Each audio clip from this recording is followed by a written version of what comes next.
Assalamualaikum warahmatullahi wabarakatuh. Kepada yang terhormat Bapak Ali Nurofik selaku dosen pengampu mata kuliah kajian teks Arab, saya Nuridani Rasa Sabila dengan NIM 22402089 ingin mempresentasikan materi kajian teks Arab dari materi ke-7 sampai materi ke-12.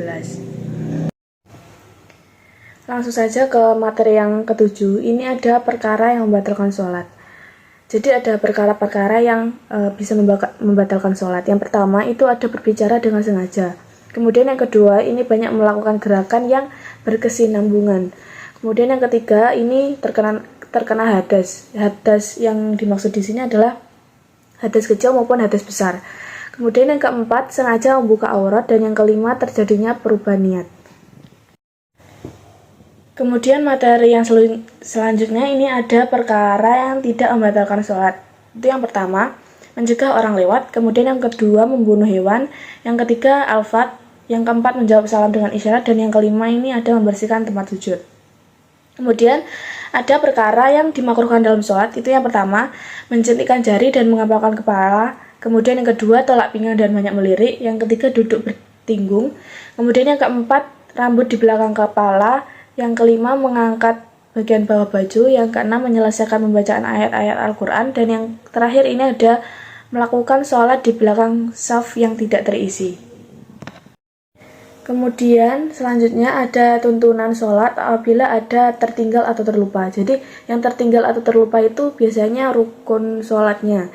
Kemudian yang pertama ini ada tasyahud awal. Kemudian yang kedua, duduk bertasyahud awal. Yang ketiga, berkunut pada sholat subuh. Yang keempat, berkunut di akhir sholat witir setelah memasuki pertengahan akhir bulan Ramadan. Kemudian yang kelima, berdiri tegak sewaktu kunut. Yang keenam, bersolawat atas Nabi SAW dalam tasyahud awal. Kemudian yang terakhir ini ada bersolawat atas Nabi pada tasyahud akhir. Kemudian bab yang ke-8 ini ada faslun sholatul jamaah atau bab sholat jamaah sampai sebelum faslun sholatul idain atau bab sholat hari raya. Kemudian ada sholat jamaah. Jadi sholat berjamaah ini artinya sholat yang dilakukan kaum muslimin secara bersama-sama, yang sedikit-sedikitnya itu ada 2 orang. Jadi satu orang itu sebagai imam dan satu orang itu sebagai makmum. Jadi ketika kita melaksanakan sholat berjamaah, posisi imam itu harus di depan dan makmum itu berada di belakang. Kemudian ada syarat-syarat sholat jamaah. Yang pertama itu mengikuti semua gerakan imam. Dan yang kedua itu harus niat menjadi makmum. Yang ketiga, tidak berdiri lebih depan dari imam. Yang keempat, tidak mendahului gerakan rukun fi'il imam. Yang kelima, sholat makmum itu harus sama dengan sholatnya imam tersebut. Kemudian jarak antara imam dan makmum itu tidak boleh lebih dari 300 hasta. Dan yang terakhir ini tidak ada dinding yang memisahkan antara imam dan makmum, kecuali bagi makmum perempuan dengan syarat ada seorang atau lebih dari mereka yang dapat melihat semua gerakan imam. Kemudian ada keutamaan sholat jamaah. Yang pertama ini ada sholat jamaah 27 kali lipat dari sholat sendirian. Jadi keutamaannya itu mendapatkan 27 kali lipat dari sholat sendirian. Kemudian yang kedua, dengan sholat jamaah itu akan melindungi pelakunya dari setan. Kemudian yang ketiga, keutamaan sholat jamaah ini akan bertambah seiring banyaknya jumlah makmum. Yang keempat, kebebasan dari api neraka dan kemunafikan bagi barang siapa yang melaksanakan sholat berjamaah selama 40 hari tanpa jeda atau tanpa bolong. Kemudian yang kelima, ini barang siapa yang sholat berjamaah, maka dia itu berada dalam jaminan dan perlindungan Allah Subhanahu wa Ta'ala sampai waktu sore. Dan yang terakhir ini paling besarnya pahala sholat itu adalah sholat isya dan sholat subuh secara berjamaah. Selanjutnya ada sholat jamak. Jadi sholat jamak ini adalah mengumpulkan sholat duhur dan sholat asar atau sholat maghrib dan sholat isya di waktu sholat yang pertama, yang disebut dengan jamak takdim, atau di waktu sholat yang kedua di sholat asar yang dinamakan jamak takhir. Kemudian ada jamak takdim. Ini adalah penggabungan sholat yang dilakukan pada waktu sholat yang pertama. Misalnya sholat duhur dengan sholat asar dikerjakan di sholat duhur. Kemudian ada syarat dan tata caranya.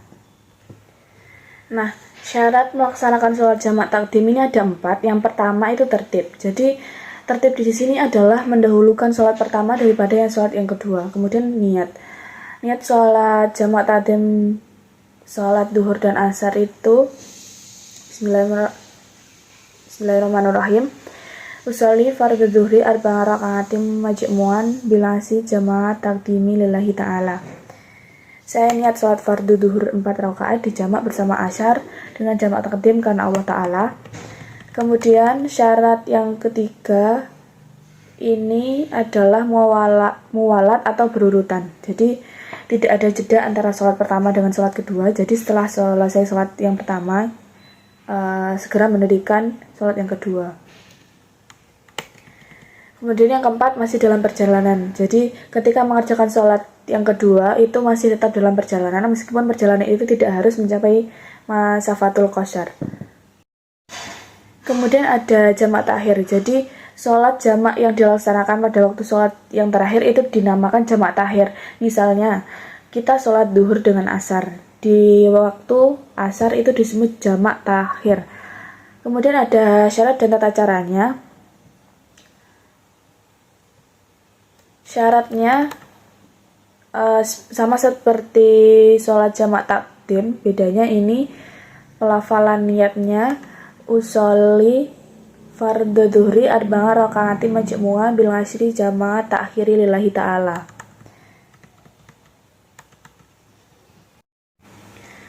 Selanjutnya ada sholat Jumat. Jadi sholat Jumat ini adalah sholat jamaah yang diwajibkan pada kaum muslim laki-laki yang telah balik atau dewasa dan berakal. Sholat ini dilaksanakan 2 rakaat sesudah khutbah pada waktu duhur di hari Jumat. Jadi hukum sholat Jumat itu adalah fardu ain, dan hukum menghadiri sholat Jumat itu wajib bagi setiap muslim kecuali 4 orang. Yang pertama ada budak, kemudian wanita, anak-anak, dan orang sakit. Kemudian ada syarat wajibnya. Yang pertama beragama Islam, kemudian yang kedua laki-laki, tidak wajib Jumat atas perempuan, kemudian yang ketiga balik, yang keempat berakal, tidak wajib sholat Jumat bagi orang gila. Kemudian yang kelima, tinggal menetap atau bukan musafir, jadi tidak wajib sholat Jumat bagi orang yang dalam perjalanan. Kemudian yang terakhir ini tidak sakit atau terkena uzur syar'i. Kemudian ada syarat sahnya. Yang pertama itu dilakukan pada waktu duhur. Kemudian yang kedua dilaksanakan di area pemukiman warga. Yang selanjutnya dilaksanakan secara berjamaah. Kemudian tidak berbarengan dengan sholat Jumat lain dalam satu desa. Dan yang terakhir ini didahului kedua khutbah. Kemudian materi yang ke-9 ini ada faslun sholatul idain atau bab sholat hari raya sampai sebelum faslun sholat khauf atau sholat dalam kondisi genting. Nah, ini ada pengertian sholat id atau sholat hari raya. Jadi menurut Wahbah al-Zuhaili dalam bukunya yang diterjemahkan oleh Masdar Helmi mengatakan bahwa makna Eid itu secara bahasa berarti out, yakni kembali, maksudnya yaitu kembali mendapatkan kebahagiaan dan kesenangan pada setiap tahun. Sedangkan menurut Zainal Arifin Jamaris dalam bukunya mengatakan bahwa kata Eid ini berasal dari al-ya'udu atau uddatun yang berarti mengulang kembali suatu pekerjaan atau perbuatan. Jamaknya Eid ini adalah iada yang artinya tiap-tiap hari untuk berkumpul dalam memperingati suatu peristiwa atau kejadian yang penting, atau juga dinamakan Eid karena kembali berulang-ulang setiap tahun dengan kegembiraan baru. Nah, dengan demikian sholat Id ini adalah sholat sunnah yang dikerjakan pada tanggal 1 Syawal dan setelah puasa Ramadan untuk sholat Idul Fitri serta tanggal 10 Dzulhijjah untuk Idul Adha. Dasar hukum sholat Id ini, mengenai dasar hukum sholat Id atau Idul Fitri maupun Idul Adha ini sudah jelas ya disebutkan dalam Al-Quran dan Al-Hadis, bagaimana yang dijelaskan dalam Quran surat Al-A'la ayat 14-15. Jadi yang pertama, menurut pendapat ulama Hambali, sholat Id ini memiliki hukum fardu kifayah karena sholat Id ini cukup dilaksanakan oleh beberapa orang saja sesuai dengan Quran surat Al-Kautsar ayat 2. Yang dimaksudkan berkorban di sini ialah menyembelih hewan kurban dan mensyukuri nikmat Allah. Kemudian yang kedua, menurut pendapat ulama Hanafiyah, sholat id ini memiliki hukum wajib diperuntukkan bagi mereka-mereka yang memiliki kewajiban melaksanakan sholat id. Kemudian yang ketiga, menurut ulama Malikiyah dan Syafi'iyah, sholat id ini memiliki hukum sunnah muakkad sebab senantiasa dilakukan oleh Rasulullah SAW setiap tahunnya.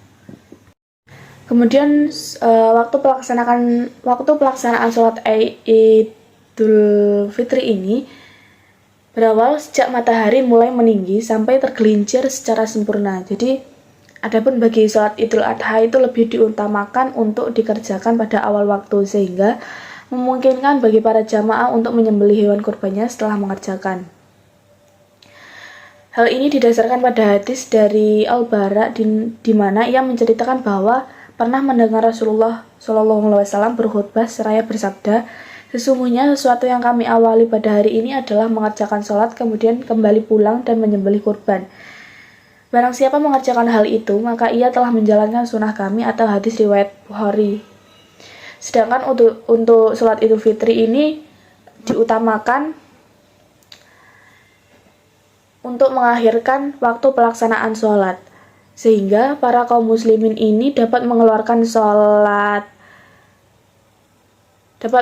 zakat fitrah, maksudnya sebagaimana hadis dari Jandib radhiyallahu anhu, Nabi pernah mengerjakan sholat Idul Fitri itu bersama kami dan pada saat matahari setinggi 2 tombak, sedangkan pada sholat Idul Adha matahari baru setinggi 1 tombak. Jadi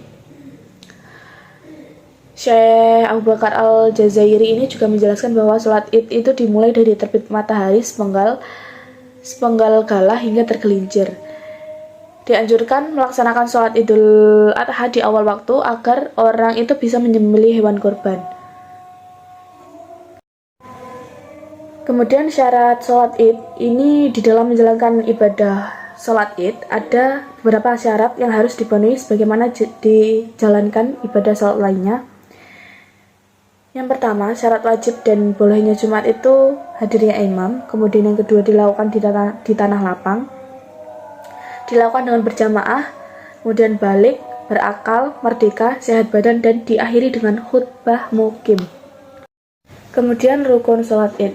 Nah, sholat id ini tidak berlaku bagi orang yang lupa, anak-anak, orang gila, hamba sahaya yang tidak diizinkan oleh orang tuanya, kemudian berpenyakit yang parah, sakit biasa, serta musafir yang tidak diwajibkan sholat Jumat. Kemudian sedangkan rukun sholat id ini menurut Imam Basyari Asyayuti, rukun sholat id ini sama seperti rukun sholat pada sholat fardu biasanya. Yang pertama, niat, kemudian berdiri tegak bagi yang mampu, takbiratul ihram, membaca surat Al-Fatihah pada setiap rakaat, rukuk dengan tumak ninah, iktidal dengan tumak ninah, sujud 2 kali dengan tumak ninah, duduk di antara 2 sujud dengan tumak ninah, duduk tahiyat akhir, membaca doa tasyahud akhir, membaca sholawat Nabi pada tasyahud akhir, membaca salam yang pertama, dan kemudian yang terakhir ada tertib. Selanjutnya ada sunnah sholat id ini. Yang pertama, disunahkan untuk dilakukan berjamaah. Yang kedua, rakaat pertama takbir 7 kali setelah doa iftitah dan sebelum membaca Al-Fatihah itu. Sedangkan rakaat kedua takbir sebanyak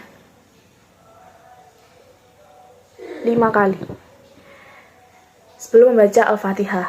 Kemudian mengangkat kedua tangan setinggi bahu pada setiap takbir, membaca tasbih di antara beberapa takbir, membaca surat Qaf pada rakaat pertama, dan pada rakaat kedua membaca surat Al-A'la. Kemudian mengeraskan bacaan kecuali makmum. Khutbah 2 kali setelah sholat, keadaan khutbahnya itu seperti khutbah dalam sholat Jumat. Kemudian pada khutbah pertama itu dimulai dengan takbir sebanyak 9 kali, serta membaca pujian-pujian Alhamdulillah gitu.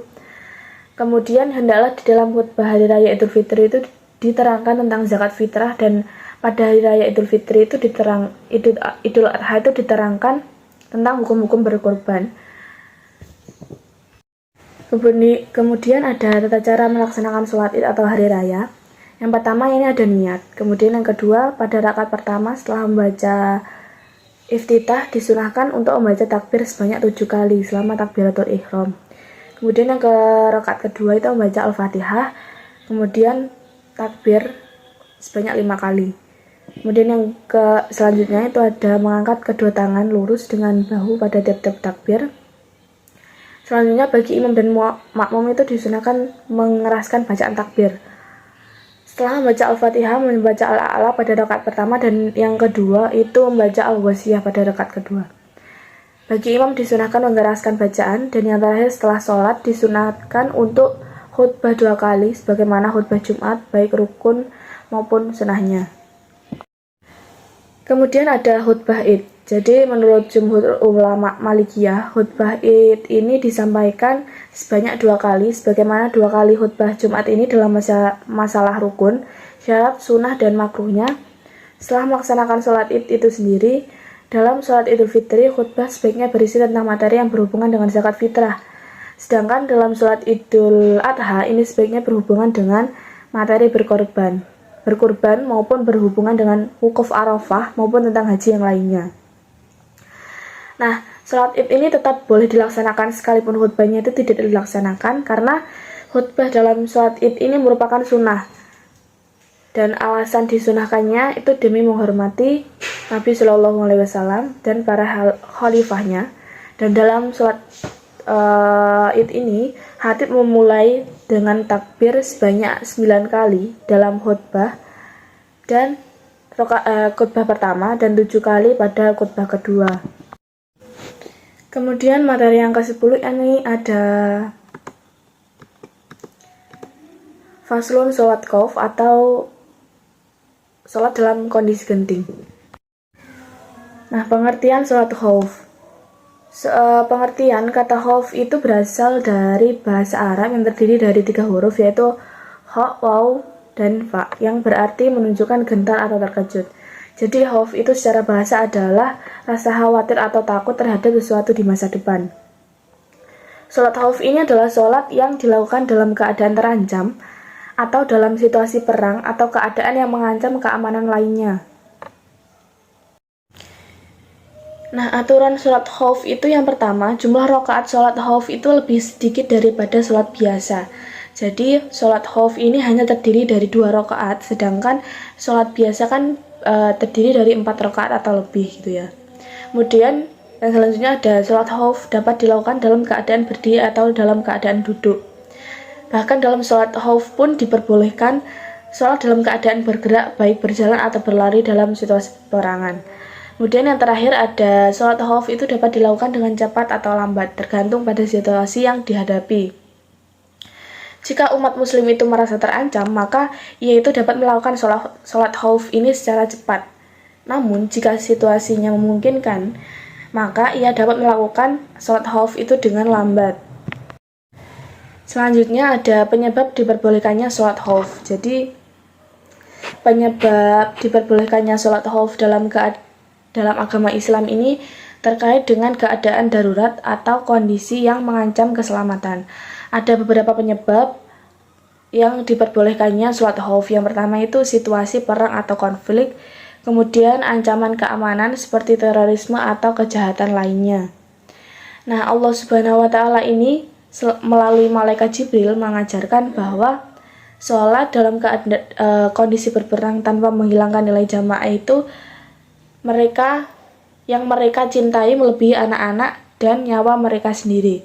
Meskipun dalam suasana mengkhawatirkan, menegangkan, dan mendebarkan ini, sholat khauf tetap dilaksanakan dengan cara yang berbeda sesuai dengan kebutuhan keamanan. Alasan ini menjadi sebab diturunkannya surat An-Nisa ayat 102. Nah, macam-macam sholat khauf ini ada 3. Dalam kitab Matan Takrib atau Al-Ghoyah wa Takrib karya Syekh Al-Qadi Abi Syuja Ahmad bin Husain menjelaskan bahwa ada 3 macam sholat khauf. Yang pertama, ketika musuh tidak berada di arah kiblat. Kemudian yang kedua, ketika musuh berada di arah kiblat. Dan yang ketiga, ketika dalam kondisi sangat genting, dilarang sangat genting dan perang sedang berkecamuk. Materi selanjutnya bab 11, ya ini ada kitabuz zakat atau bab zakat. Definisi zakat. Zakat itu menurut bahasa az-zakah yang berarti bertambah, tumbuh, dan berkembang serta bermakna suci. Jadi zakat ini tidak dapat disamakan dengan hibah, derma, atau anugerah yang diberikan oleh orang kaya kepada orang fakir. Jadi zakat ini lebih merupakan hak dan prioritas yang besar bagi orang fakir terhadap orang kaya, karena zakat itu menjadi penyebab bagi pahala yang diperoleh oleh orang kaya. Kemudian macam-macam zakat. Nah, macam-macam zakat itu ada dua macam, yakni zakat mal dan zakat harta. Jadi zakat mal ini adalah yang dikenal dengan zakat kekayaan yang harus dikeluarkan dalam jangka waktu 1 tahun sekali, yang sudah memenuhi nisab, meliputi zakat hasil ternak, harta temuan, emas dan perak, serta hasil kerja atau profesi. Syarat harta yang wajib dikenakan zakat itu yang pertama, kepemilikan sempurna, yang kedua produktif, mencapai nisab, melebihi kebutuhan pokok, terbebas dari hutang, dan yang terakhir kepemilikan 1 tahun penuh. Nah, kemudian macam-macam zakat yang kedua ini ada zakat fitrah ya, atau zakat jiwa. Jadi Rasulullah SAW ini mewajibkan zakat fitrah bulan Ramadan sebanyak 1 sak kurma atau gandum atas setiap muslim merdeka atau hamba sahaya, laki-laki atau perempuan. Hadis riwayat Bukhari dan Muslim. Berdasarkan hadis tersebut, zakat fitrah itu wajib bagi 4 orang. Yang pertama ada seorang laki-laki, seorang istri atau perempuan, bayi, dan orang tua yang meninggal. Selanjutnya ada rukun dan syarat zakat. Jadi rukun zakat itu yang pertama, proses pengeluaran hak milik dari sebagian harta yang wajib dikeluarkan zakatnya. Yang kedua, penyerahan harta tersebut dari muzaki kepada orang yang bertugas atau orang yang mengurus zakat atau amil. Kemudian yang ketiga, penyerahan amil zakat kepada yang berhak menerima zakat atau mustahik sebagai milik. Kemudian syaratnya itu zakat wajib atau untuk muslim itu dewasa yang memiliki kekayaan di atas nisab selama 1 tahun tanpa terikat utang. Jadi harta bersama dihitung jika mencapai nisab, jika tidak terbebas dari zakat. Kemudian ada mustahik zakat. Jadi golongan atau kelompok orang yang berhak menerima zakat ini disebut dengan mustahik zakat. Berdasarkan kitab Fathul Qorib itu, orang-orang yang termasuk dalam golongan fakir ini ada 8. Yang pertama ada fakir atau tukara, kemudian miskin atau masakin, amil, mu'alaf, firikob atau merdekan budak, kemudian gorim, orang yang terlilit hutang, fisabilillah, dan ibnu sabil. Nisab itu adalah kadar kuantitas minimal suatu harta yang dikenai kewajiban zakat, sehingga tidak ada kewajiban zakat bagi harta yang belum mencapai nisab. Ada zakat tanaman. Jadi zakat tanaman ini wajib jika memenuhi 3 syarat. Yang pertama, dapat dibudidayakan dan tahan disimpan. Kemudian mencapai nisab 5 ausak tanpa kulit. Dan yang terakhir, zakat wajib untuk kurma dan anggur dengan nisab 5 ausak atau 647 kilo. Pembayaran zakat tergantung pada metode pengairan, 5% untuk yang berbiaya, 10% untuk yang mengandalkan hujan, dan 7,5% untuk kombinasi keduanya. Kemudian yang selanjutnya ada zakat hewan ternak. Jadi yang pertama, syarat-syaratnya itu jumlah mencapai nisab, kemudian telah melewati masa 1 tahun, digembalakan di tempat umum, dan yang terakhir ini tidak diberi makan di kandang atau jarang. Kali ini adalah materi terakhir, yaitu nisab zakat emas sampai dengan 5 golongan yang tidak boleh diberi zakat. Zakat emas dan zakat perak, syariat Islam itu memandang emas dan perak itu sebagai harta yang potensial. Jadi selain berfungsi sebagai perhiasan yang indah, emas juga berfungsi sebagai alat tukar dari masa ke masa. Jadi nilai harta itu diukur standar emas dan perak karena sifat emas itu sebagai harta yang sangat jelas. Jadi nisab zakat emas itu adalah 20 dinar atau setara dengan 96 gram, dan menurut beberapa pendapat ulama setara dengan 85 gram. Sehingga apabila ada seseorang yang memiliki emas minimal 85 gram, itu orang itu dikenai zakat dan mengeluarkan sebanyak 2,5% atau 1/4 dari emasnya tersebut atau jumlahnya tersebut. Sedangkan untuk nisab zakat perak 200 dirham atau 543,35 gram dan potongan zakat dikenai potongan zakat sekitar 2,5% apabila telah dimiliki cukup 1 tahun. Kemudian ada zakat pertanian. Jadi nisab zakat pertanian itu berupa biji makanan yang mengenyangkan dan buah-buahan. Itu adalah 5 wasak atau sekitar 930 liter bersih dari kulitnya. Jadi 1 wasak ini sama dengan 60 sak dan 5 wasak ini sekitar 300 sak. Jadi 1 sak itu 3,1 liter. Jadi 300 kali 3,1 itu sama dengan 930 liter atau 1 nisab. Nah, zakat 10% itu wajib untuk hasil biji-bijian dan buah-buahan yang disirami tanpa biaya dan tenaga, seperti yang disirami menggunakan air hujan dan mata air, sedangkan untuk hasil biji-bijian dan buah-buahan itu harus disirami dengan biaya dan tenaga, maka zakatnya itu sebesar 5%. Jika untuk hasil biji-bijian dan buah-buahan itu sesekali disiram dengan air hujan, maka mendapatkan biaya sebesar atau zakat sebesar 7,5%. Jadi zakat biji-bijian itu wajib dikeluarkan apabila sudah mengeras dan wajib dizakati apabila sudah terlihat ranum dan enak dimakan.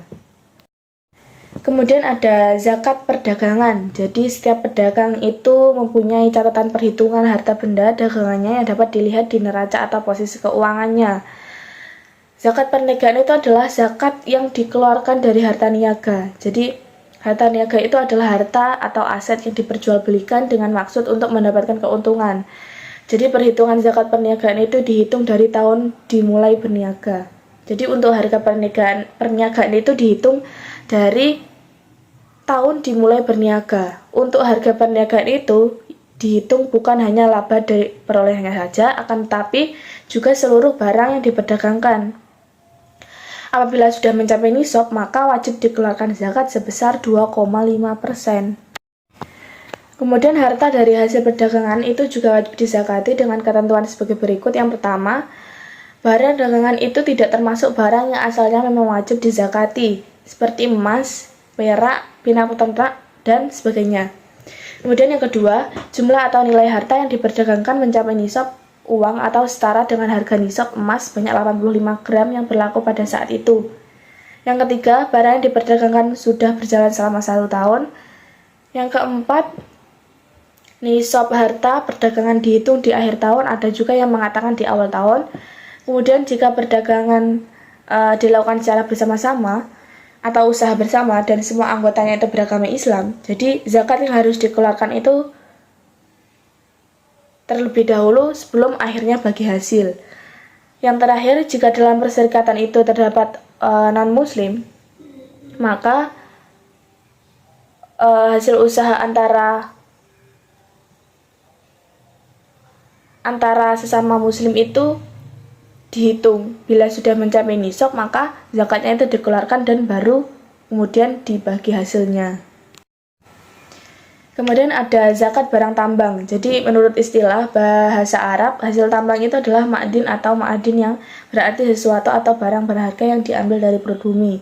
Jadi pemilik usaha itu pertambangan wajib mengeluarkan zakat apabila tambang tersebut sudah mencapai nisab. Jadi berkaitan dengan nisab zakat hasil tambang itu seperti nisab zakat hasil perniagaan yaitu 20 dinar atau setara dengan emas 85 gram, kemudian atau 200 dirham perak, namun tidak disyariatkan adanya haul atau 1 tahun. Kemudian pengeluaran zakat itu dilakukan ketika emas atau perak hasil tambang itu telah dimurnikan dan tidak tercampur lagi dengan pasir, kerikil, dan sejenisnya. Kemudian selanjutnya ada rikas. Jadi rikas itu adalah emas atau perak yang ditanam oleh kaum jahiliyah. Dan apabila kita mendapatkan emas atau perak yang ditanam oleh kaum jahiliyah, maka wajib mengeluarkan zakat sebanyak 1,5 atau 20%. Jadi rikas ini tidak disyaratkan sampai 1 tahun. Tetapi apabila didapat, wajib dikeluarkan zakatnya pada waktu itu juga. Seperti zakat hasil tambang emas perak. Adapun nisabnya sebagian para ulama itu mensyaratkan sampai 1 nisab. Bahwa pendapat Imam Maliki, Abu Hanifah serta Imam Ahmad itu nisab itu tidak menjadi syarat dan rikas itu menjadi kepunyaan yang mendapatkannya, dan ia wajib membayar zakat apabila didapat dari tanah yang tidak dipunyai orang. Kemudian selanjutnya ada zakat fitrah. Jadi zakat itu menurut bahasa itu berarti membersihkan dan berkembang. Jadi menurut agama Islam, zakat itu berarti kadar harta yang tertentu diberikan kepada orang-orang yang berhak menerimanya. Kemudian ada syarat wajibnya. Zakat fitrah yang pertama ada Islam. Kemudian lahir sebelum terbenam matahari pada hari penghabisan bulan Ramadan. Yang ketiga, mempunyai lebihan harta dari keperluan makanan untuk dirinya sendiri dan untuk yang wajib dinafkahinya, baik manusia ataupun binatang pada malam hari raya dan siang harinya. Kemudian ada golongan penerima zakat yang sudah dijelaskan di materi sebelumnya atau slide sebelumnya. Yang pertama ada fakir, miskin, amil, mu'alaf, firikob, gorim, fisabilillah, dan ibnu sabil. Kemudian ada pun orang yang tidak boleh diberi zakat itu yang pertama, orang kaya atau agniya. Jadi orang kaya itu memang tidak berhak mendapatkan zakat. Kemudian yang kedua ada non-muslim. Ketiga ada kerabat atau orang dalam tanggungan yang berat zakat. Kemudian hamba sahaya, dan yang kelima keluarga Nabi Muhammad SAW. Menurut jumhur ulama, keturunan Bani Hashim itu tidak berhak mendapatkan zakat. Sekian presentasi dari saya, kurang lebihnya saya mohon maaf. Billahi taufiq wal hidayah. Wassalamualaikum warahmatullahi wabarakatuh.